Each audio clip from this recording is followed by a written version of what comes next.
हरे कृष्ण। तो आइए आज का क्लास चालू करते हैं। ज्योतिष शिक्षा में आप सभी का स्वागत है। तो हम लोग डिस्कस कर रहे थे एरीज एंड मार्स के बारे में, तो उसी का आज कंटिन्यूएशन करेंगे। तो एक प्रार्थना के साथ चालू करते हैं। ओम अज्ञानतिमिरन्धस्य ज्ञानाञ्जनशलाकया चक्षुरुन्मिलितं येन तस्मै श्रीगुरुवे नमः। जय श्री कृष्ण चैतन्य प्रभु नित्यानंद श्री अद्वैत गदाधर श्रीवासादि गौरवृंद। हरे कृष्णा कृष्णा कृष्णा हरे हरे, हरे राम राम राम हरे हरे। नारायणं नमस्कृत्य नरं चैव नरोत्तमं देवीं सरस्वतीं व्यासं ततो जयमुदीरये।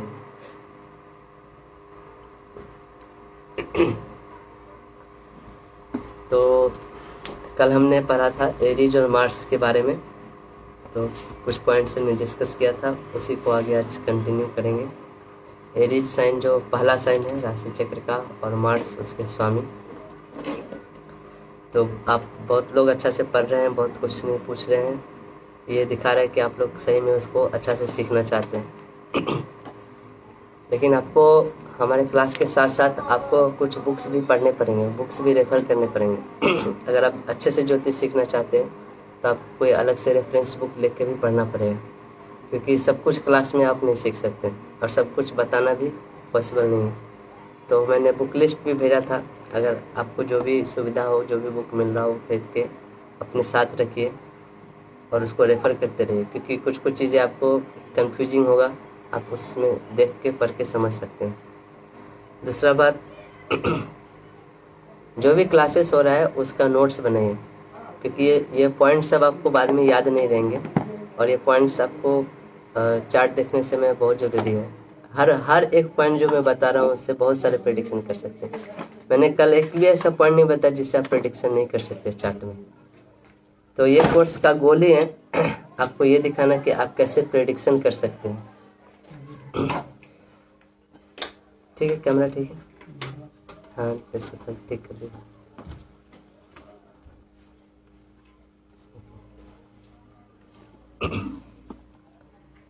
क्योंकि हमारे क्लास का गोल ही है कि आप बेसिक प्रेडिक्शन करना सीख जाएं, और बेसिक्स कोई भी सब्जेक्ट का जो बेसिक्स होता है सबसे इम्पोर्टेंट होता है, क्योंकि ये फाउंडेशन होता है, इसी के आधार पे आप आगे की चीज़ें करते हो। और मैंने ग्रुप के बारे में भी कल बताया था, आदिदेव एस्ट्रो बोल के फेसबुक ग्रुप है, उस पर भी आप लोग क्वेश्चन डाल सकते हैं, पूछ सकते हैं। आशा करते हैं आप लोग को जो भी मैं पढ़ा रहा हूँ उसके डॉक्यूमेंट्स मिल रहे होंगे या मिले होंगे पहले से, या तो आप उसको भी रेफ़र करिए, हो सके तो उसका प्रिंट आउट करके रखिए। कुछ बुक्स मार्केट में अवेलेबल नहीं है तो उसका प्रिंट आउट लेके भी पढ़ सकते हैं, जैसे वो वैदिक एस्ट्रोलॉजी है, वो अभी शायद अवेलेबल नहीं है ऑनलाइन, और लोकल स्टोर पे पता नहीं है कि नहीं, तो आप उसको, मैंने ऑलरेडी सॉफ्ट कॉपी भेजा है, तो उसका प्रिंट आउट लेके पढ़ सकते हैं। तो शुरू करते हैं। हमने मार्स और एरीज के बारे में पढ़ते हैं। मार्स जो है, जितने भी बिटर मेडिसिन होते हैं, कड़वे मेडिसिन, वो सब मार्स रिप्रेजेंट करते हैं। मार्स मतलब बिटर मेडिसिन, क्योंकि मार्स क्या है, मार्स एक आर्मी कमांडर है। तो आर्मी कमांडर आपके कंफर्ट के लिए नहीं सोचते, आपके कंफर्ट के लिए नहीं देखते, उनको उनको उनको गोल से मतलब होता है, उनको लक्ष्य से मतलब होता है। तो वो ये नहीं देखते कि करवा खा रहे हैं। आप देखोगे आर्मी में जो ट्रेनिंग लेते हैं उनका ट्रेनिंग कितना हार्ड रहता है, उनको अलग अलग चीज़ सभी खाना रहता है, हर टाइप की चीज़ें उनको खिलाते हैं ना। तो इसलिए जितने भी बेटर मेडिसिन है, जो करवे मेडिसिन है, सारे मेडिसिन मार्स रिप्रेजेंट करते हैं। और इसलिए देखोगे कि आर्मी कमांडर लोग भी मार्स द्वारा रिप्रेजेंट किए जाते हैं। अगर मार्स को आपके इसमें कमजोर है, आपके चार्ट में मार्स कमजोर है, तो आपको एक्शंस, कोई भी जीवन में कोई एक्शंस लेने के लिए आपको नहीं कर पाओगे, एक्शन वाली चीज़ें कम कर पाओगे, इससे आपको एक्सरसाइज करने का मन नहीं करेगा, ऐसा चीज़ें होगा। तो मार्स को स्ट्रॉन्ग बनाने के लिए, मार्स जैसे नीम पेड़ है, नीम ट्री भी एक मेडिसिन में आता है, तो नीम ट्री मार्स को रिप्रेजेंट करता है। अगर मार्स को स्ट्रॉन्ग करना है तो आप नीम ट्री लगा सकते हैं, या नीम ट्री के पास 4 सिल्वर कॉइन्स या सिल्वर के जो पत्ते होते हैं वो रख सकते हैं। इससे मार्स बहुत बढ़ता है, मार्स का एनर्जी बहुत आपके लाइफ में बढ़ता है। अगर मार्स कमज़ोर है मतलब आपको लाइफ में कुछ करने का फिर मोटिवेशन नहीं मिलता है। तो अगर मार्स को स्ट्रॉन्ग करना है तो ये वन ऑफ द रेमेडी है। हाँ, सिल्वर मतलब चांदी। हाँ, चांदी के पत्ते या चांदी के सिक्के, ऐसे 4 सिक्के आप जो नीम का पेड़ है उसके जड़ में ऐसे रख सकते हैं, उससे मार्स का एनर्जी बढ़ता है। मार्स अगर चौथे घर से रिलेटेड है किसी तरह, 4th हाउस जो होता है कुंडली का, या 4th हाउस के लॉर्ड के साथ बैठा है, या 4th हाउस में खुद ही बैठा है, या 4th हाउस का स्वामी है, या एरीज साइन 4th हाउस में है, तो आपके जो घर होंगे उसको हमेशा कुछ ना कुछ रिपेयरिंग लगेगा, क्योंकि आप जल्दीबाजी में घर ले लेते हो। एरीज साइन क्या, क्विकनेस का साइन है, तो उसमें हमेशा कुछ ना कुछ रिपेयरिंग का काम चलते रहेगा। कोई कभी किचन का, कभी कुछ का, कभी ऐसा। और या फिर सैटर्न है, अगर सैटर्न है तो उसमें कुछ आपके ओल्ड हाउस होंगे, आपके घर के सामान सब पुराने होंगे। सैटर्न पुराने चीज़ों को रिप्रेजेंट करता है, ऐसे करके। इवन जो व्हीकल्स होंगे, गाड़ियाँ होंगे, अगर मार्स हैं आपके 4th हाउस में तो आप गाड़ी खरीदोगे तो उसका फिर डेंटिंग कराना पड़ेगा, ऐसा। क्योंकि आपको गाड़ी खरीदने के बाद डेंटिंग है, क्योंकि मार्स क्या चीज़ का कंस्ट्रक्शन का कारक होता है। फिजिकल वर्क जो होता है कंस्ट्रक्शन में तो उसका कारक होता है। तो जब भी आप मार्स जहाँ पे वहाँ पे कुछ ना कुछ रिपेयरिंग, डेंटिंग, ये सब चीज़ें रहता है। लाल किताब कहते हैं कि कभी भी ट्यूसडे को यानी मंगलवार को नए कपड़े नहीं खरीदने चाहिए। मंगलवार को कपड़े नए लेने से उनके जलने के चांसेस रहते हैं बहुत, क्योंकि मार्स जो है अग्नि का कारक है, और मार्स ट्यूसडे के दिन नए कपड़े मतलब वो जल जाते हैं, जनरली कपड़े बर्न हो जाते हैं, कहीं ना कहीं से अगरबत्ती लग जाता है या कुछ ऐसा हो जाता है। तो ट्यूसडे को नए कपड़े नहीं करना, क्योंकि मार्स बर्न क्लोथ, जले हुए कपड़े का रिप्रेजेंट करता है। मार्स रिप्रेजेंट समर, मतलब मार्स जो है समर सीजन को रिप्रेजेंट करता है।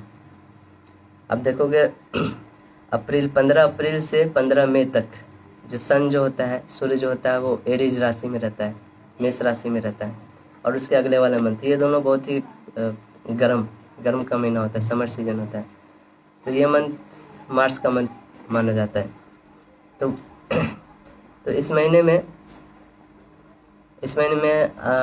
कोई भी आदमी को अगर आप स्वीट वाटर पिलाते हो, शरबत होता है ना, शरबत पिलाना, नींबू पानी वाला शरबत पिलाना उसमें चीनी डाल के, तो उसको मार्स बहुत अच्छा होता है, क्योंकि मार्स को अच्छा लगता है कोई स्वीट वाटर उसको ऑफर करता है। तो क्योंकि आप देखोगे अधिकतर रिलीजन जो होते हैं वो भी ये रिकमेंड करते हैं, वन वे और अनदर। देखोगे आप गुरुद्वारे ये सब में आप जाओ समर सीजन में तो आपको स्वीट वाटर ऑफर करते हैं, या फिर जगन्नाथपुरी रथ यात्रा में जाओ ये सब तो आपको स्वीट वाटर ऑफर करते हैं। कोई भी दुकान में जाओ आपको एकदम स्वीट वाटर ऑफर करेंगे ऐसे करने के लिए। तो ये कल्चर था पहले, उसका रिलेशन यहाँ से, स्वीट वाटर जब आप ऑफर करते हो तो आपका मार्स बहुत अच्छा होता है। मार्स जो है वो ब्लड का सिग्निफिकेटर होता है। ब्लड भी क्या होता है, रेड होता है। जिसका मार्स कमज़ोर है या मार्स का अवस्था सही नहीं है चार्ट में, तो उसको ब्लड डिफिशियंसी होता है। आरबीसी जो होता है उसका डिफिशियंसी होता है, इसको हेमोफीलिया बोलते हैं। हेमोफीलिया बीमारी जिसमें आरबीसी का काउंट कम होता है। आपका ब्लड डिफिशियंसी, अगर मार्स कमज़ोर होगा तो ब्लड डिफिशियंसी कमज़ोर होगा, उससे आपका लॉजिक भी कमज़ोर होगा। Mars is a very logical planet, her cheese logically सोचता है। मार्स के जो अवतार है वो है नरसिंह अवतार। आप देखोगे नरसिंह जो अवतार है उनका क्या महत्वपूर्ण है। जो हिरण्यकशिपु जो था, उन्होंने बहुत सारे कंडीशन रखे थे कि हमको मार नहीं सकता कोई, न दिन में न रात में, न अस्त्र से न शस्त्र से, न आदमी न जानवर, है ना, बहुत सारे ऐसे कंडीशन थे। तो आप देखोगे नरसिंह देव उनके सारे जो भी था, सारे लॉजिक लगा के जो रिजल्ट चाहिए ना, उनको कब मारा, ना दिन था ना रात था, ना अस्त्र शस्त्र, उन्होंने अपने नाखून से मारा, और ना आदमी से, न जानवर से, न राक्षस से, न मनुष्य से। तो ये होता है मार्स मतलब लॉजिक। यहाँ पे देखो नरसिंह देव भी क्या है, सारे लॉजिक जो था उसका फंडा सारे क्रॉस करके उन्होंने वो जो था वो पूर्ण किया, जो उनका जो लक्ष्य था उन्होंने किया। तो that's why Mars is called the very logical planet. तो जहाँ पे भी आपके चार्ट में मार्स रहेगा वहाँ पे आप बहुत ही लॉजिकली सोचोगे चीज़ों के। अगर मार्स जो होता है वो अंडर प्रेशर बहुत अच्छा परफॉर्मेंस करता है, क्योंकि उसको अच्छा लगता है, अंडर प्रेशर परफॉर्मेंस करना बहुत अच्छा लगता है। इसलिए मार्स और दूसरा है, मार्स का स्पीड कभी कांस्टेंट नहीं होता। मार्स आपको सडन बूस्ट देता है। जैसे मार्स का अगर स्पीड दोगे तो मरकरी से भी कम होता है, जो मरकरी प्लैनेट है, लेकिन सडन बूस्ट लेके मरकरी से भी एकदम आगे चला जाता है। एकदम अचानक इसका स्पीड बहुत बढ़ जाता है, फिर धीरे धीरे हो जाता है, फिर अचानक पीछे हो जाता है, अचानक स्पीड करता है, फिर आगे पहुंच जाता है।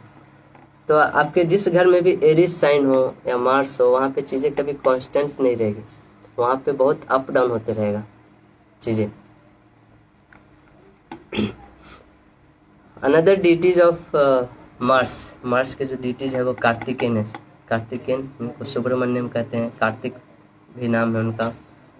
जो तो कार्तिकेन भी देखोगे वो क्या है, देवताओं के कमांडर है, आर्मी कमांडर है, सारे देवताओं के आर्मी कमांडर। उन्होंने बहुत सारे ऐसे युद्ध लड़े और देवताओं को उनमें विजय दिलाए। तो बोला जाता है जो कार्तिकेन का जन्म कैसे हुआ, जो अग्निदेव जो थे वो 7 ऋषियों की जो पत्नी थी उनको बहुत अच्छी लगती थी। तो उनकी जो अपनी पत्नी थी वो ये बात को गौर की कि ये तो दूसरे ऋषियों की पत्नी के साथ जाता है रहने के लिए, तो उनको वो अच्छा नहीं लगता, क्योंकि वो अग्निदेव से बहुत प्रेम करती थी।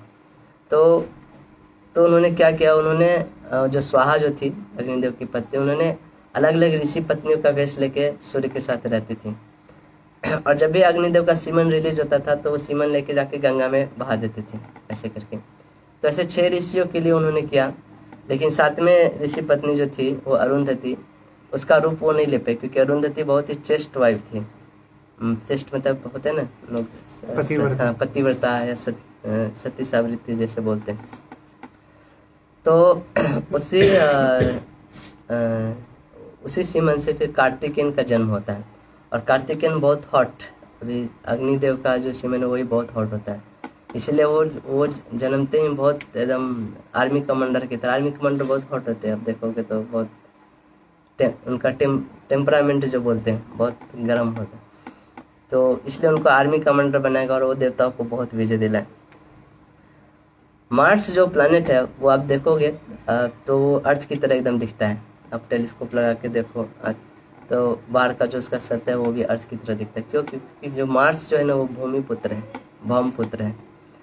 तो इसलिए मंगलवार को कभी भी भूमि का खुदाई नहीं करते। भूमि का खुदाई करने से वो मार्स को अच्छा नहीं लगता है, क्योंकि उसकी माँ है, जो पृथ्वी है, अर्थ जो है वो मंगल की माँ है। तो आप देखोगे ऐसे बहुत सारे लोग मंगलवार को खेती भी करते, तो मंगलवार के दिन कोई खुदाई नहीं करते, गार्डनिंग करते तो कोई खुदाई नहीं करते, कोई कंस्ट्रक्शन का काम नहीं करते मंगलवार को, मतलब जिसमें खुदाई इन्वॉल्व हो। इवन रिलायंस कंपनी जो कि तेल का कंपनी, उनका मंगलवार को छुट्टी रहता है, मंगलवार को तेल नहीं निकालते हैं। क्यों? क्योंकि वो मंगलवार को खुदाई का काम बंद रखते हैं। मार्स एंड एरिस दोनों का कलर जो है वो रेड है, रेड हॉट। जब हम गुस्सा होते हैं तो हमारा आँख का कलर क्या होता है, गुस्से में एकदम लाल हो जाता है। तो इसीलिए दोनों का कलर बहुत रेड है। अब देखोगे मार्सियन एनर्जी जो पंजाब साइड के जो लोग हैं, खासकर पंजाब, चंडीगढ़, हरियाणा, हिमाचल प्रदेश, ये सब लोग एकदम रेडिश ह्यू रहता है उनके शरीर का।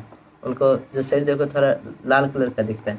अब देखोगे मैक्सिमम ये सब जो प्रदेश है वहाँ पे मार्शियन एनर्जी बहुत है। यहाँ के लोग फ्रीडम फाइटर के लिए बहुत जाने जाते हैं ना। आपने एक मूवी देखी हुई केसरी मूवी में देखो कितने, मतलब कि उन्होंने कितने कम लोग थे और कितने लोगों के साथ उन्होंने लड़ा था। तो आप देखो सिख लोग जो होते हैं, जो जट लोग होते हैं, वो लोग बहुत ही अपने बलिदान के लिए, अपने पावर के लिए, अपने लड़ाई के लिए जाने जाते हैं। तो वहाँ पे बहुत ही मार्शियन एनर्जी बहुत ही प्रोमिनेंट है ऐसे जगह में। जो एरीज असेंडेंट के लोग जो होंगे वो बहुत क्विक होंगे, हर चीज़ को लेके बहुत क्विक होंगे, बहुत जल्दी डिसीजन लेते हैं। वो मतलब कि कैसा है कि हर चीज़ करने के लिए चालू करेंगे, सब अरेंजमेंट करेंगे, लेकिन वो काम पूरा करेंगे कि नहीं ये कोई गारंटी नहीं होगा। एकदम बड़े तरीके से चालू करेंगे लेकिन बीच में ही जाके छोड़ देंगे, ऐसा होता है एरीज वाले। जेमिनी है, जेमिनी असेंडेंट जो होंगे, Gemini is a sign of businessman. Businessman मतलब जो व्यापार करते हैं, जेमिनी जो साइन है। हमारे वर्णाश्रम में 4 आश्रम होते हैं, आप देखोगे ब्राह्मण, क्षत्रिय, वैश्य, शूद्र। तो ब्राह्मण जो लोग जो है वो ब्रह्मा जी के सर से आए, मस्तिष्क से आए। जो क्षत्रिय हैं वो ब्रह्मा जी के बाजू को रिप्रेजेंट करते हैं। जो वैश्य हैं वो ब्रह्मा जी के पेट को रिप्रेजेंट करते हैं, और जो शूद्र है ब्रह्मा जी के पैर को रिप्रेजेंट करते हैं। तो जो जेमिनी साइन है वो बिजनेसमैन, वो वैश्यों का साइन है। तो वैश्यों का साइन मतलब मनी रिलेटेड साइन है, व्यापार रिलेटेड साइन है। तो जेमिनी रिलेटेड वाले जो होते हैं उनका जो एरिस, जिनका एसेंडेंट जेमिनी है, लग्न जेमिनी है, उनका एरिस कहाँ पे जाएगा, कौन से घर में जाएगा, कोई बता सकता है?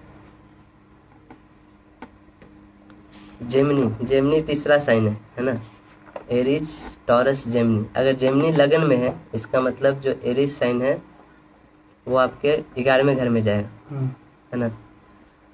तो जो जेमिनी साइन होते हैं उनको पैसे के मैटर में बहुत सेंसिटिव होते हैं, क्योंकि 11th हाउस क्या है, गेंस का, प्रॉफिट का, और जेमिनी साइन भी क्या है, बिजनेसमैन का साइन है। तो उनका कोई पैसा ले ले और ना दे तो देखो वो क्या करके दिखाते हैं वो सहन नहीं कर सकते वो चीज़, है ना। तो बहुत ही सेंसिटिव होते हो, खासकर वो पैसे के मामले। आप उनका पैसा लेके हड़प नहीं सकते, वो ये किन प्रकार है ना आपसे ले लेंगे, बहुत एग्रेसिव होते हैं वो इस चीज़ को लेके। और उनका जो 11th हाउस की जो चीज़ें होंगी वो बहुत ही सडन होगी, अचानक जो चीज़ें होती है, क्योंकि एरिस साइन है उनके 11th हाउस में। उसी तरह जो कैंसर एसेंडेंट होते हैं, कैंसर एसेंडेंट वालों के जो प्रोफेशनल लाइफ होते हैं, कैंसर एसेंडेंट वालों का एरिस साइन कौन से घर में जाएगा, 10वें घर में जाएगा, है ना। चौथा साइन होता है कैंसर, तो एरिस आ जाएगा 10वें घर में। तो जो कैंसर साइन के लोग देखोगे उनको ऑफिस में सबसे ज़्यादा काम मिलता है, वो जहाँ भी काम करते हैं, इवन वो टीचर का काम कर रहे हो तो स्कूल में सबसे ज़्यादा काम उनको मिलता है। क्यों? क्योंकि ये लोग ऐसे होते हैं कि सबसे ज़्यादा काम पूरा करके देते हैं, सबसे ज़्यादा रिस्पॉन्सिबिलिटी लेते हैं जहाँ पे भी एरिज रहता है। और जो कैंसर एसेंडेंट वाले होंगे देखो, एरिज के सीधे सामने चौथा घर होता है, 10वां के सीधे सामने 7वां घर होता है, 7वां लिब्रा साइन होता है। ये कभी भी अपना घर नहीं बना पाते क्योंकि जो लिब्रा साइन है वो बहुत आपको, Libra is a sign of जो आपको बहुत सारे ऑप्शन देते हैं। इनके पास बहुत बड़ा चेकलिस्ट रहता है, बहुत सारे ऑप्शन रहते हैं। मेरा घर ऐसा होना चाहिए ना, यहीं पे होना चाहिए, रोड के बगल में होना चाहिए, इसका बना होना चाहिए। इतने सारे इनके पास चेकलिस्ट रहते हैं कि जीवन में कभी घर बना ही नहीं पाते, क्योंकि वैसा कभी होता ही नहीं। अगर मार्स आपके इसमें है, चौथे घर में है, तो मैंने बताया था कि कंस्ट्रक्शन का काम कुछ होगा, कुछ रिपेयरिंग का काम होगा। अगर एरीज आपके चौथे घर में है तो सॉरी हाँ, एरीज है तो आप बहुत जल्दी ये सब घर के बारे में कुछ सोचोगे नहीं, बहुत जल्दी आप सोचोगे कि जो भी घर मिले तुरंत बन जाए। उनको खासकर हाउस खरीदने में, घर खरीदने में, गाड़ी खरीदने में थोड़ा सोचना चाहिए। एकदम जल्दीबाजी में आके नहीं खरीदना चाहिए। जल्दीबाजी में आके खरीद लेते हैं फिर बाद में पछताते हैं, इसलिए इनको घर का रिपेयरिंग करना पड़ता है। या फिर जो बाइक खरीदते हैं, ये करते हैं, खरीद तो लेते हैं जल्दी, बाद में इनको अच्छा नहीं लगता है, फिर डेंटिंग पेंटिंग करना पड़ता है। तो ये कैंसर एसेंडेंट वाले का मार्स जो होता है वो इलेक्ट्रिसिटी रिप्रेजेंट करता है। अगर आपके घर का इलेक्ट्रिसिटी खराब है, इसका मतलब घर में मार्स का एनर्जी बहुत खराब है। मार्स और राहु जो है वो चीटिंग करता है, क्योंकि राहु ऐसा है, मार्स और राहु कॉम्बिनेशन देता है तो आपके घर से इलेक्ट्रिसिटी गायब हो जाता है। अब देखोगे कभी कभी होता है, कोई आदमी जब भी घर पे आता है ना, घर का इलेक्ट्रिसिटी खराब हो जाता है, यानी कि वो मार्स और राहु का कॉम्बिनेशन होता है। मेरे घर में एक मेरे चाचा है, आज तक जब भी वो हमारे घर पे आए कुछ ना कुछ इलेक्ट्रिसिटी का प्रॉब्लम हो जाता है, या पोल गिर जाता है, लाइन कट जाता है, कहीं तार जल जाता है, इन्वर्टर खराब हो जाता है। मतलब कि वो जब भी घर में रहे हैं इलेक्ट्रिसिटी, और उनके जाने के बाद ही ठीक हो जाता है और एक दिन रहे तो एक दिन तक इलेक्ट्रिसिटी गैप रहेगा, 4 दिन रहेंगे तो 4 दिन तक इलेक्ट्रिसिटी गैप रहता है। तो ये मार्स और राहु कॉम्बिनेशन। तो आप अभी कभी कभी कहीं पे ऑब्जर्व करोगे, अचानक कोई आता है तो ऐसे इलेक्ट्रिसिटी गायब हो जाता है। और ये सब चीज़ें आप जिस जो भी घर आपका एक्टिव होता है उस घर से रिलेटेड आप 3-4 चीज़ें एक साथ देखोगे। जैसे मान लीजिए 10th हाउस की कुछ 10th हाउस मान लो आपका एक्टिव है, एरीज है, तो आपको देखो आपके प्रोफेशन में कुछ चेंज होगा, प्रोफेशन में कुछ गड़बड़ होगा। तो उसके साथ साथ 10th हाउस और क्या रिप्रेजेंट करता है? 10th हाउस रिप्रेजेंट करता है आपके फादर्स फैमिली का या फादर्स वेल्थ। तो आपको देखो आपके पिता के वेल्थ में भी कुछ लाभ हानि या ऐसे अप डाउन देखने को मिलेगा। जो 4th हाउस जो 10th हाउस होता है वो वाइफ का घर होता है, यानी कि आपका वाइफ का घर, यानी कि आपका क्या ससुराल जो भी बोलो। तो वहाँ पे भी कुछ आपको चेंजेस देखने को मिलते कि उस हाउस से रिलेटेड जो चीज़ें उसमें कुछ ना कुछ आपको चेंजेस देखने को मिलेंगे। सिर्फ एक इवेंट नहीं होगा उस हाउस में, मैं बताऊँ उस एक हाउस बहुत सारी चीज़ें रिप्रेजेंट करती है। हो सकता है कोई चीज़ छोटा हो कोई चीज़ बड़ा हो, लेकिन हर चीज़ आपको देखने को मिलेगी। एक आदमी का उसका ऑपरेशन हुआ पेट का या कुछ तो ऑपरेशन हुआ था उसका। ठीक जब ऑपरेशन हुआ उसी समय उसके जो दूसरी बेटी थी उसके दांत में भी प्रॉब्लम हुआ, दांत में कुछ कीड़े रहते क्या था, कुछ तो प्रॉब्लम हुआ। और उसी समय उसका जो इन्वेस्टमेंट था, इन्वेस्टमेंट रिलेटेड भी कुछ प्रॉब्लम हुआ था जहाँ पे उन्होंने इन्वेस्ट किया था। तो आप देखोगे ये तीनों चीज़ है, तीनों चीज़ 8th हाउस को रिप्रेजेंट करती है। उसका ऑपरेशन होना और सेकंड दूसरे जो संतान होते हैं, दूसरी जो बेटी होते हैं वो 7th हाउस से दिखाता है। और उसका तीर्थ यानी कि 7 से दूसरा हाउस यानी कि 8वां हाउस। और जो इन्वेस्टमेंट 8वां हाउस इन्वेस्टमेंट का भी होता है। तो तीनों चीज़ में आपको देखने को मिलेगा ऐसे। तो आप कैसे जान सकते हैं आपका कौन सा हाउस एक्टिव है? देखो उस हाउस से रिलेटेड चीज़ें आपको कहीं ना कहीं मिलेगी हर जगह। लियो साइन जो लियो लग्न होते हैं उनका एरीज साइन पड़ता है 9वें घर में। 9वां घर क्या होता है? गुरु का होता है, टीचर का होता है, धर्म का होता है। वो देखोगे हमेशा अपना गुरु चेंज करते रहेंगे या उनको एक गुरु छोड़ के दूसरा गुरु बनाते रहेंगे, क्योंकि बहुत क्विक होता है वो और बहुत जल्दी कुछ चेंजेस करेंगे अपने धर्म का, अपना फेथ जो होता है उनका बहुत जल्दी चेंज होता है। जो 9th हाउस होता है वो वाइफ के कम्युनिकेशन का भी होता है। आप जब भी देखोगे आप अपना गुरु चेंज करोगे तो आपके वाइफ का जो मोबाइल है या कुछ है उसमें भी कुछ प्रॉब्लम होगा, क्योंकि वाइफ का हाउस कौन सा है? 7th house. 7th हाउस से तीसरा हाउस क्या होता है? कम्युनिकेशन का होता है। तो 7th हाउस से तीसरा हाउस यानी कि वाइफ का कम्युनिकेशन। वाइफ का कम्युनिकेशन यानी कि उसका मोबाइल या उसके कुछ मोबाइल में प्रॉब्लम होगा, या मोबाइल गिर जाएगा, या मोबाइल का स्क्रीन टूट जाएगा, कुछ तो ऐसा प्रॉब्लम होगा। तो ऐसे आप रिलेट कर सकते हैं आपका कौन सा हाउस एक्टिव है। वर्गो साइन जो होता है वो एक सर्वेंट का साइन होता है, वर्गो। तो आप देखो जो वर्गो साइन होता है उनके लिए एरीज आता है 8वें हाउस में। 8वां हाउस आपको वाइफ्स के फैमिली को रिप्रेजेंट करता है।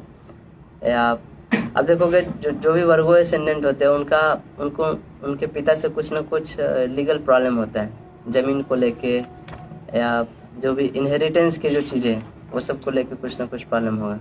उनके लिए हो सकता है कोर्ट केसेस करना पड़ता है, ऐसे उनको बहुत जल्दी इनहेरिटेंस में चीज़ें नहीं मिलती, वो लड़ना पड़ता है उनको पिता से। अगर एक बच्चा है ना पिता का तो भी उसको कुछ ना कुछ लड़ना पड़ता है, ऐसा हो जाता है। ये वर्गो साइन। लिब्रा जो साइन होता है वो रिलेशनशिप का साइन होता है। तो लिब्रा एसेंडेंट वाले का जो एरीज होता है वो कहाँ पड़ता है? वो 7वें घर में पड़ता है। तो दैट्स वाई ये लोग जो होते हैं बहुत क्विक होते हैं रिलेशनशिप बनाने में। एक रिलेशनशिप छोड़ के दूसरे रिलेशनशिप, फिर दूसरे को छोड़ के तीसरे।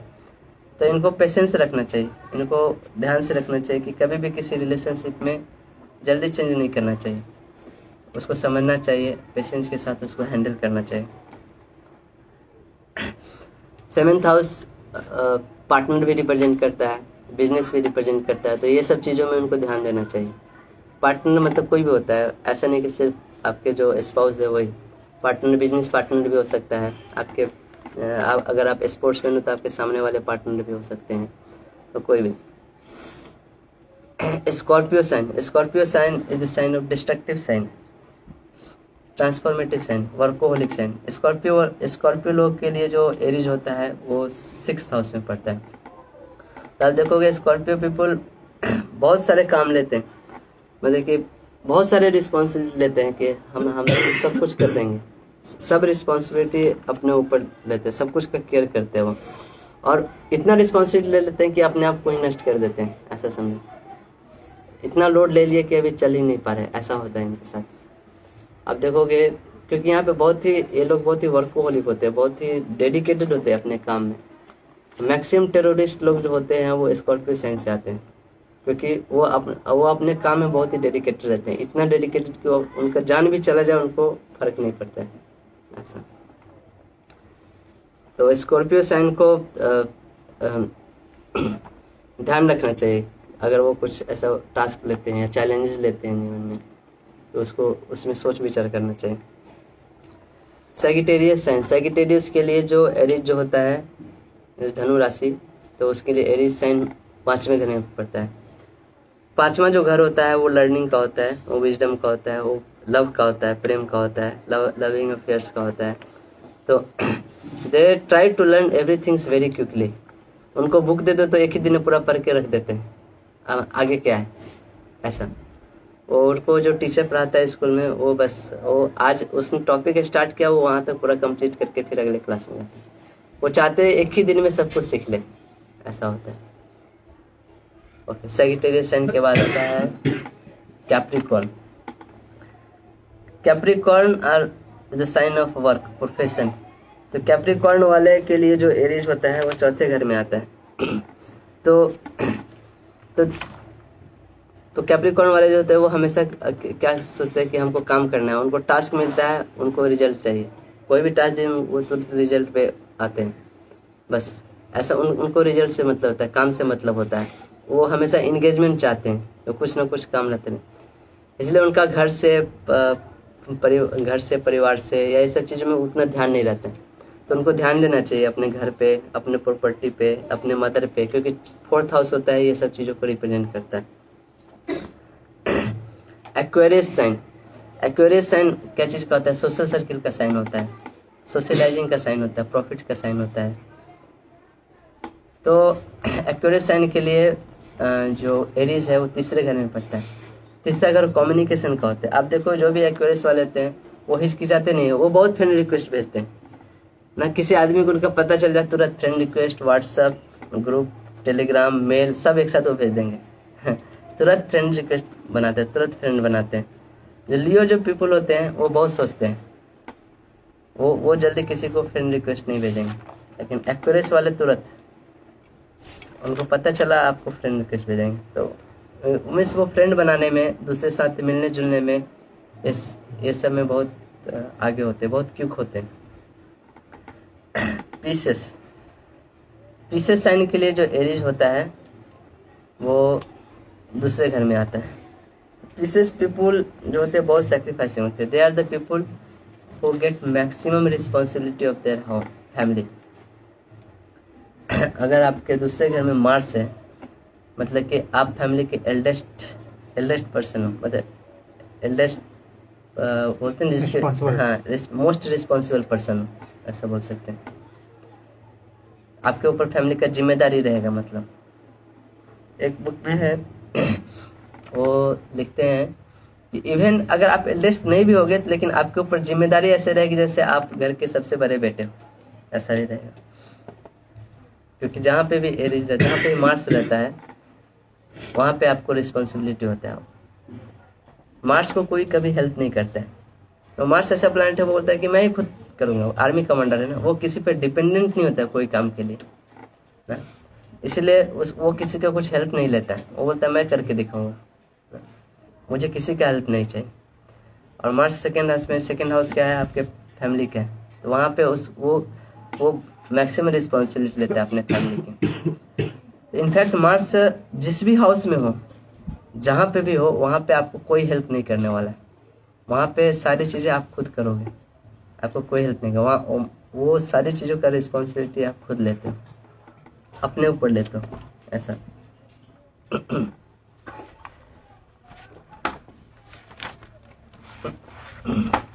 कोई क्वेश्चन है नहीं तो फिर आगे चलेंगे। कौन सा घर एक्टिव है कैसे समझ सकते हैं?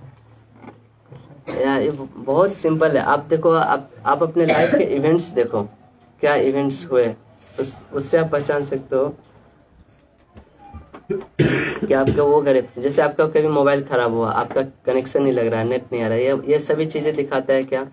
थर्ड हाउस, कम्युनिकेशन का हाउस, यानी कि आपका थर्ड हाउस बहुत एक्टिव है। या फिर आपका रिलेशनशिप प्रॉब्लम रहा, किसी से झगड़े हो रहे हैं, या शादी के ऑफर आ रहे हैं, या पार्टनर से बन नहीं रहा है, बिजनेस में ये हो रहा है, इसका मतलब आपका 7th हाउस एक्टिव है बहुत। आप कुछ नया सीख रहे हो, नया लर्न कर रहे हो, तो आपका 5th हाउस है। आपको कोई गुरु मिला है, कोई टीचर मिला है, उससे आप, तो उसका आपका 9th हाउस एक्टिव है। जो भी आप अपने लाइफ के इवेंट देख के खुद ही डिसाइड कर सकते हो कि आपका कौन सा हाउस एक्टिव है। आपको अचानक सब समझ में नहीं आएगा, आप धीरे धीरे प्रैक्टिस करोगे तो सब चीज़ें आपको इसी के अनुसार दिखने लगेगी ना। It requires practice. आप जो देखोगे अभी तो पहला साइन है, ऐसे करके 12 साइन आप जब पढ़ लोगे तो आप बहुत कुछ प्रेडिक्ट कर सकते हो, बहुत कुछ देख सकते हो। जैसे मैं बहुत सारे चीज़ें हैं जो बिना हॉरोस्कोप देखे बता पाओगे आप। ऐसा मैं नहीं, कोई भी बता पाएगा। आप उसके लाइफ में क्या इवेंट्स हुआ देख के बता सकते हैं। जैसे एक आदमी था, उसके घर पे उसकी एक नेबर थी। एक्चुअली बहुत बारिश हो रहा था उस समय, और नेबर हमेशा आती थी, उसको कंप्लेन करती थी। तो बारिश का मौसम था, उसका बारिश में मोबाइल भीग गया, और वो आई थी इसके यहाँ पे, ये एस्ट्रोलॉजर के घर पे। तो ये एस्ट्रोलॉजर बोला कि और इसको बहुत कंप्लेन करने लगी, बोलने लगी कि भाई तुम तो एस्ट्रोलॉजर हो, ज्योतिष हो, कुछ बताओ क्यों मेरे साथ ऐसा हो रहा है ना। घर टूट गया, पति भाग गया मेरा छोड़ के, ये मोबाइल फ़ोन था उसी पानी में भीग गया। तो इसने कुछ ऐसे दिमाग लगा कि क्या क्या चीज़ हो सकता है। तो इसने देखा कि अपने चार्ट में, इसका चार्ट में जो थर्ड हाउस होता है नेवर का हाउस होता है, मैं बताया था, पड़ोसी का घर होता है थर्ड हाउस। और देखो थर्ड हाउस भी कम्युनिकेशन का घर होता है। मोबाइल डिवाइसेस का घर होता है। मोबाइल किस लिए यूज होता है? कम्युनिकेशन के लिए। तो पड़ोसी का मोबाइल खराब हुआ है, बराबर। तो इसने अपने इसमें देखा, तो थर्ड हाउस से जो थर्ड घर होगा वो पड़ोसी का मोबाइल का घर होगा। थर्ड हाउस पड़ोसी को रिप्रेजेंट कर रहा है, और वहां से जो तीसरा हाउस होगा वो पड़ोसी के मोबाइल को रिप्रेजेंट करेगा। यानी कि ये जो 5वां घर होगा, इसके 5वां घर में मार्स था। तो इसने बोला कि मार्स और राहु कॉम्बिनेशन था। मार्स और राहु क्या चीज का कॉम्बिनेशन है? इलेक्ट्रिसिटी का। तो बताया तो उसका जो मोबाइल खराब हुआ था ना, वो एक्चुअली घर का छत उड़ गया था, वो एक्चुअली बिजली गिरा था, और बिजली गिरे मोबाइल चार्ज में लगा था और मोबाइल भी उड़ गया था। तो इसने बोला कि आपका मोबाइल इसके कारण उड़ा है। तो हाँ, उसने बोला ऐसे करके। फिर इसने दूसरा प्रेडिक्शन किया कि आपके जो दादाजी है ना, वो कुछ नशा करते थे, ऐसे करके कुछ। क्योंकि वहां से देखो दादाजी का हाउस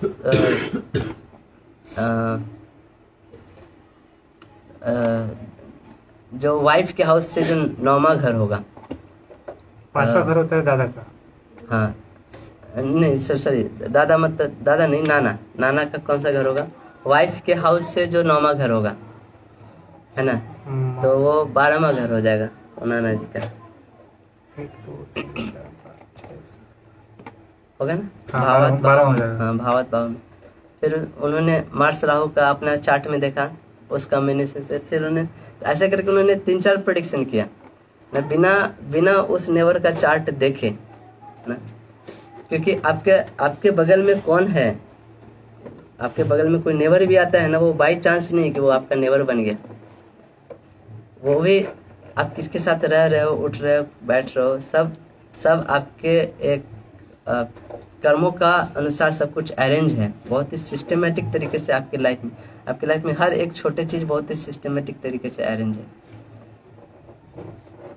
आप कौन से कंपनी में काम करोगे, कितना पैसा लोगे, किस समय क्या हुआ, क्यों इसी समय आपका मोबाइल खराब हुआ, क्यों इस समय आपका पेन गुम हो गया, क्यों आपका चप्पल गए थे मंदिर में और गुम हो गया, हर चीजें आपका इस चार्ट से रिलेटेड है। हर चीज प्रेडिक्शन कर सकते हो। तो ये कौन सा हाउस एक्टिव है, ये बहुत एक छोटा चीज़ है। आप सिर्फ पढ़ते जाओ, कंटिन्यूशन करते जाओ, और मोस्ट इम्पोर्टेंट थिंग आपको प्रैक्टिस करना पड़ेगा। प्रेडिक्शन का प्रैक्टिस करना बहुत जरूरी है। आप शुरू में जब चालू करोगे बहुत सारे गलत प्रेडिक्शन होंगे, तो गलत प्रेडिक्शन नहीं करो। ये जब तक गलत प्रेडिक्शन नहीं करोगे सही प्रेडिक्शन नहीं आएगा। और डरो मत प्रेडिक्शन के लिए, बहुत कॉन्फिडेंसली होके, जो कि मैं जो भी पॉइंट बता रहा हूँ ना, सब श्योर शॉर्ट टेक्निक है। मतलब कि मैं ऐसा कोई भी पॉइंट नहीं बता रहा हूँ कि जो हो भी सकता है नहीं भी हो सकता है, मतलब कि यही है। हाँ, आप देखोगे ये सारे प्रेडिक्शन टेक्निक है, स्नैपशॉट टेक्निक है ये सब। आप ये देखो और ये सिंपली प्रेडिक्ट कर दो। इसके अलावा बहुत सारे टेक्निक है, आप इसलिए आपको बुक पढ़ के जानना पड़ेगा। तो ऐसे और कोई क्वेश्चन है? क्या है कि एक कुंडली में सिर्फ एक ही हाउस एक्टिव रहता है या एक से ज़्यादा? नहीं, एक साथ 2-3 भी एक्टिव रह सकते हैं दिन में, ऐसा जरूरी नहीं। लेकिन आप वो चीज़ प्रोमिनेंस देखोगे, जो हाउस ज़्यादा एक्टिव रहेगा। जैसे मान लीजिए मार्स बहुत एक्टिव है, तो मार्स के दोनों हाउस एक साथ एक्टिव हो सकते हैं आपके। मार्स का 2 घर है, पहला एरीज और दूसरा स्कॉर्पियो, दोनों साइन एक्टिव हो सकता है एक साथ। चार्ट से पता नहीं चल सकता है क्या कि कौन सा हाउस एक्टिव है, ऐसा पूछ रहे हैं? केवल चार्ट से देख के? या चार्ट से देख के भी हर चार्ट हर साल में कोई ना कोई चीज़ आपका प्रोमिनेंट होता है, एक चीज़ जो एक्टिव होता है उस साल में वो हाउस बहुत एक्टिव होगा। लेकिन इसके अलावा भी डे टू डे लाइफ में ऐसा नहीं कि आपके साथ सिर्फ वही चीज़ हमेशा होते रहेगा। 9th हाउस एक्टिव है तो ऐसा नहीं कि आप सालों भर सिर्फ गुरु के बारे में ही सोचते रहोगे। आपका हर हाउसेस का कुछ ना कुछ योगदान रहता है डेली लाइफ में। हर हाउसेस में कुछ ना कुछ चेंजेस मिलेंगे, लेकिन जो हाउस सबसे ज़्यादा प्रोमिनेंट एक्टिव है वो आप सेंस कर पाओगे अभी के लेवल में। हर हाउस से रिलेटेड कुछ ना कुछ इवेंट होता है दिन में। एक और क्वेश्चन है, Aries in which things not working well, then how come for Pisces arise in second house? You mention that they are responsible for family rather than instability in family. कुछ नहीं, क्या बता रहे पता नहीं चला। पीसेस के लिए ना, हाँ,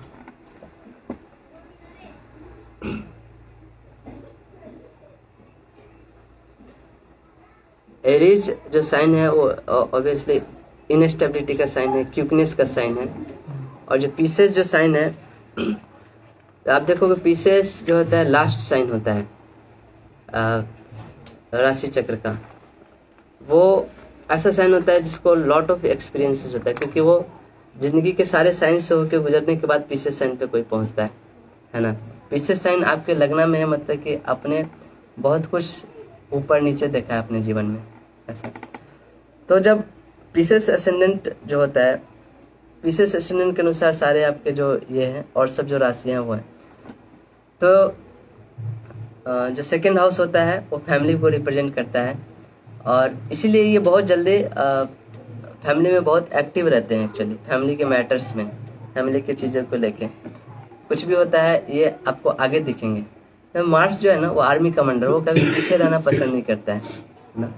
वो कभी ऐसा नहीं कि मैं बैकग्राउंड में रह के काम करूँगा। मार्स सोचता है कि मैं खुद ही सारा काम करूँगा, मेरे को किसी की ज़रूरत नहीं ना, मैं हूँ बस काफ़ी है, I am one man army, ऐसे जो बोल सकते हैं, मेरे आगे कोई नहीं है।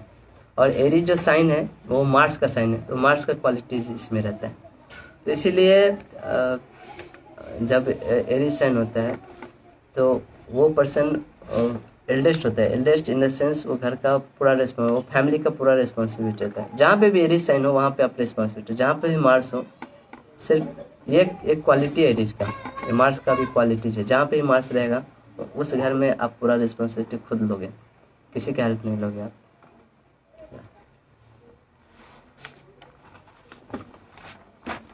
और कुछ है कि आगे? Okay. People takes money and does not return, what is it showing? People take money, मतलब अगर कोई पैसा ले लेता है, हाँ, वो वापस करता नहीं है, हाँ, तो ये मतलब कौन सा घर कैसे? ओके। जेमिनी जो असेंडेंट होते हैं, जेमिनी जैसे मैं बताया था sign of businessman. Gemini is a very वैश्य क्वालिटी होता है जेमिनी का। बोलता है ना कि आर्मी कमांडर का क्या रिस्पॉन्सिबिलिटी है, वो देश की रक्षा करता है ना। थोड़ा सा भी कुछ प्रॉब्लम हो वो डट के जाता है, लड़ता है, देश की रक्षा करता है। लेकिन बिजनेसमैन वैसा नहीं होता है।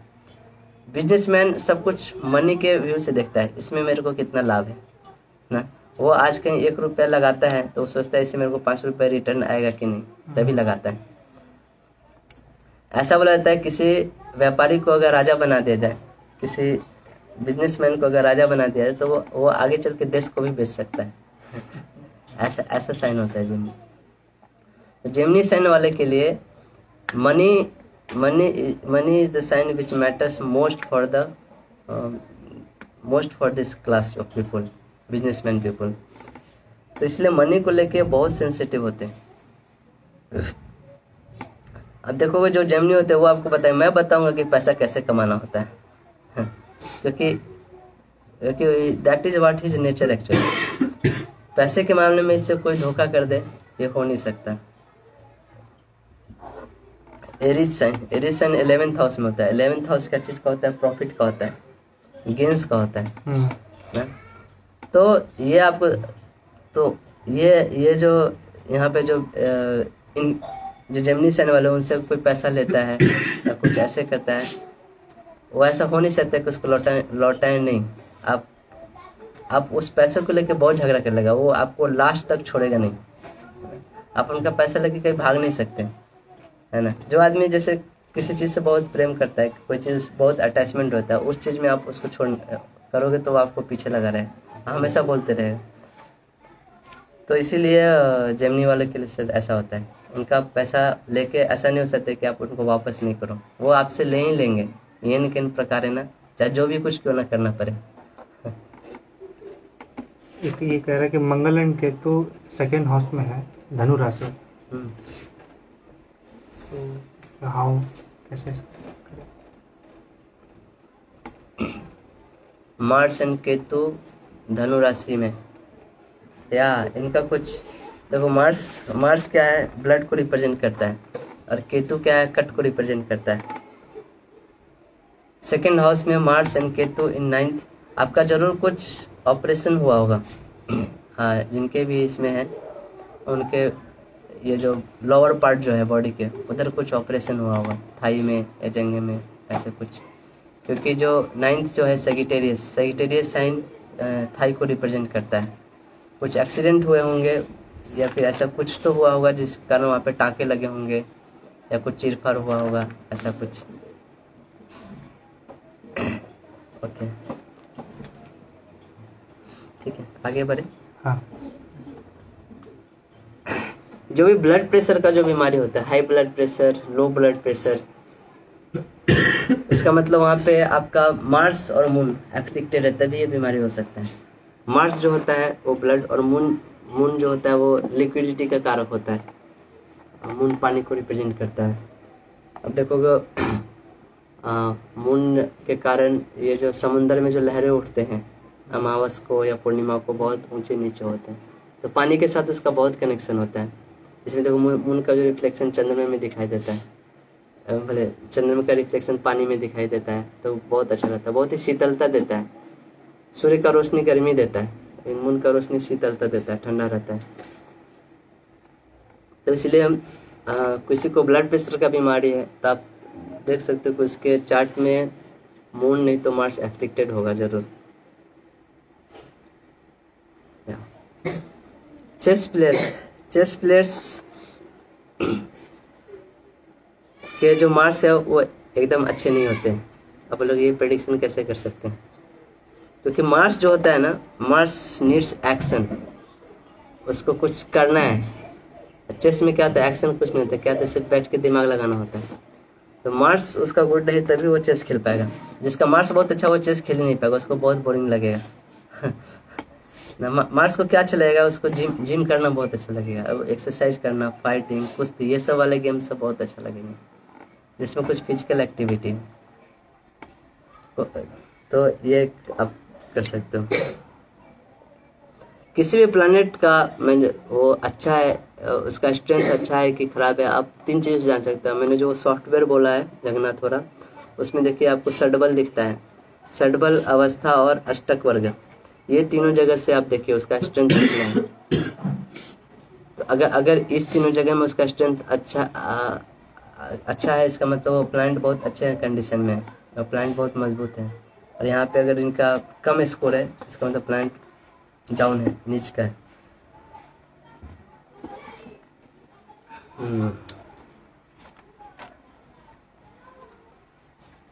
ओके,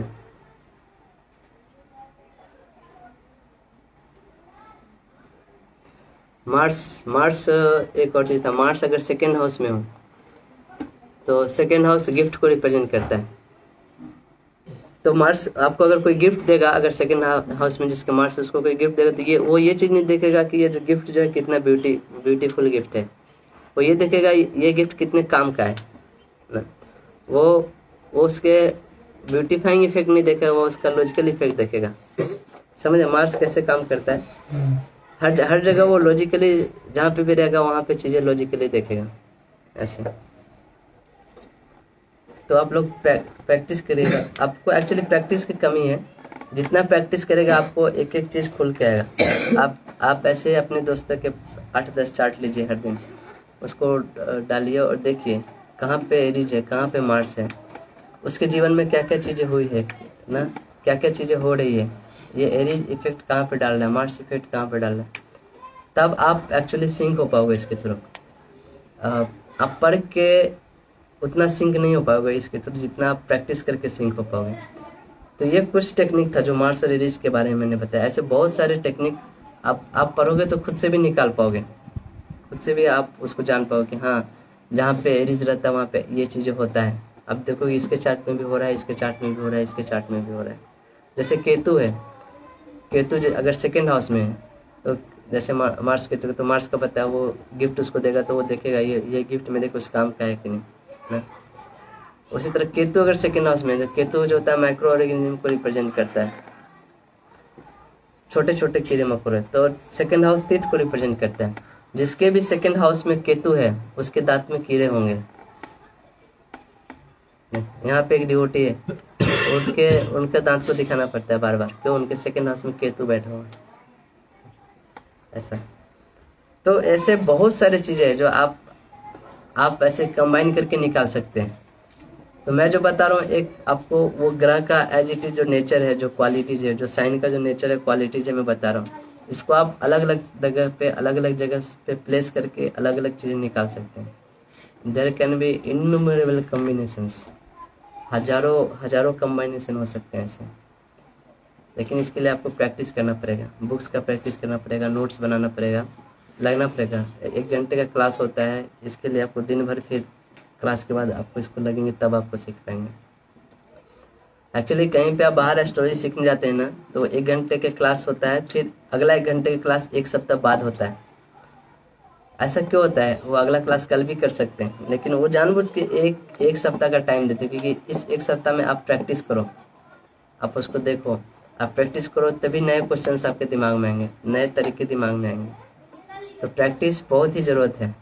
प्रैक्टिस नहीं करोगे, ये फिलॉसफी की सब्जेक्ट नहीं है कि आपको जस्ट बोल दिया, आपको ज्ञान आ गया और आप फिर बैठ गए हाँ सीख लिए। ये प्रैक्टिस का सब्जेक्ट है। जितना प्रैक्टिस करोगे नई चीज़ें रिवील करेगी, क्योंकि ये साधना है आपका ज्योतिष सीखने के लिए। अगर आपको टाइम दोगे तभी ये चीज़ रिवील करेगी, आप अपना सिंसियरिटी दिखाओगे तभी वो चीज़ रिवील करेगी। तो ऐसे तो आज हमने मार्स और जो एरीज था लगभग कंप्लीट कर लिया। कल से हम लोग टॉरस के बारे में देखेंगे। टॉरस जो दूसरी साइन है, इसको वृषभ राशि कहते हैं, और उसके जो स्वामी है वो वेनस है, शुक्र है। तो उसके बारे में चर्चा करेंगे। अगर आपका कोई क्वेश्चन है, कुछ है, तो आप पोस्ट कर सकते हैं ग्रुप पे। कभी कभी मैं कोशिश करता हूँ उसका आंसर देने का, कभी लेट भी होता है, लेकिन आंसर उसका आपको ज़रूर मिलेगा। आप में से भी कोई अगर जानते हैं तो उसका आंसर कर सकते हैं। कोई रेफरेंस है, कोई बुक है तो कुछ पोस्ट कर सकते हैं। ऐसा आपको लगता है कुछ इंपॉर्टेंट डॉक्यूमेंट है जो सबको जानना चाहिए, तो आप भी उधर पोस्ट कर सकते हैं, इसके लिए सबको बेनिफिट होगा। ठीक है, अगर कोई क्वेश्चन है तो ले सकते हैं, नहीं तो आज का क्लास खत्म करेंगे। 5 मिनट बाकी है। मंगल, राहु और शनि पहले हाउस में है, सिंह राशि में। सिंह राशि में मंगल, राहु, शनि। तभी राहु और शनि के बारे में हमने नहीं पढ़ा। मंगल है, देखिए फर्स्ट हाउस क्या चीज को रिप्रेजेंट करता है? हमारे फेस को रिप्रेजेंट करता है, हमारे शरीर को रिप्रेजेंट करता है, फिजिकल एग्जिस्टेंस को रिप्रेजेंट करता है। जिसका भी फर्स्ट हाउस में मैंने मंगल देखा, उसका शरीर पे कुछ ना कुछ, मस्तिष्क पे कुछ ना कुछ कट रहता है। देखो कहीं ना कहीं कट रहेगा, चोट लगा रहेगा, स्टिच हुआ होगा बचपन में, ऐसे कुछ। तो मंगल के इफेक्ट्स आप ये देख सकते हैं। जब शनि और राहु का पढ़ेंगे तो आप फिर ये तीनों का मिला के कुछ कॉम्बिनेशन इफेक्ट आप बता सकते हैं कैसा होगा। शनि जो है चीज़ों को स्लो डाउन करती है, बहुत ही स्लो। वो पसंद करती है कि आप वो रूटीन में काम करो, हर चीज़ स्लो एंड स्टडी के रूप में वो उस तरीके से चलती है। वो सब कुछ करना चाहती है लेकिन स्लो। ठीक एरीज साइन का उल्टा, ठीक मंगल का उल्टा। मंगल सब कुछ करना चाहता है लेकिन फास्ट, उसको अभी चालू करना है, खत्म कर देना, वेट नहीं करना चाहता। और शनि जो है ठीक उसका उल्टा नेचर है। दोनों लड़ेंगे। हाँ, तो दोनों बहुत अपोजिट नेचर के हैं। लेकिन मंगल और शनि का जो कॉम्बिनेशन है वो अच्छा माना जाता है, क्योंकि मंगल, जैसे मैं बताया था ना, मंगल का पिता नहीं है, उसको एक्सपीरियंस नहीं होता है। वो सब कुछ तरक भरक में चालू तो कर देता है लेकिन उसको एक्सपीरियंस के लायक होता है, फिर बीच में फंस जाता है। लेकिन शनि जो है वो ओल्ड पीपल को रिप्रेजेंट करता है, उसको बहुत ही एक्सपीरियंस होता है हर चीज़ों में। शनि जहाँ पे है आप वहाँ पे बहुत एक्सपीरियंस्ड हो। तो जब जो मंगल की जो कमी थी एक्सपीरियंस की, वो एक्सपीरियंस की पूर्ति वो शनि कर देता है। तो ऐसे लोग, और शनि क्या चीज़ का होता है? प्रोफेशन का काम होता है। तो ऐसे लोग अपने प्रोफेशन में बहुत अच्छा करते हैं, क्योंकि उनको अभी वो एक्सपीरियंस वाला पार्ट भी आ गया। और मंगल तो अपने आप में एक्शन देता ही, तो ऐसे काम करता है। है लेकिन अब बहुत सारे ऐसे कॉम्बिनेशन पे क्वेश्चन कर सकते हैं, इसको कुछ अंत नहीं है, है ना। तो ऐसे कॉम्बिनेशन आप जब पूरा सीख जाएंगे तो आप खुद ही ऐसा बना सकते हैं, अलग अलग कॉम्बिनेशन पे अलग अलग चीज़ें। तो प्रैक्टिस करिए। यहाँ पे किसी का क्वेश्चन है तो मैंने करेंगे। चलिए, जो बच्चे लोग क्लास मिस किए हैं पहले 2-3 क्लास, उनको समझने में बहुत प्रॉब्लम होगा। एक भी क्लास मिस को अगला क्लास समझने में प्रॉब्लम है। आपने 2-3 क्लास मिस किया है, जो बच्चे, उनको आज का क्लास बहुत कम समझ में आया, क्योंकि एक हॉरोस्कोप का क्लास मैंने बताया था, कुंडली में किस भाव में क्या क्या चीज़ देखा जाता है, कौन से राशि का नेचर कैसा होता है, इसलिए आपको भी कुछ समझने में प्रॉब्लम हो रहा हो। देखिए, क्लास मिस नहीं करिए। हरे कृष्णा। फिर कल मिलते हैं टॉरस एंड वेनस के साथ। तब तक के लिए धन्यवाद।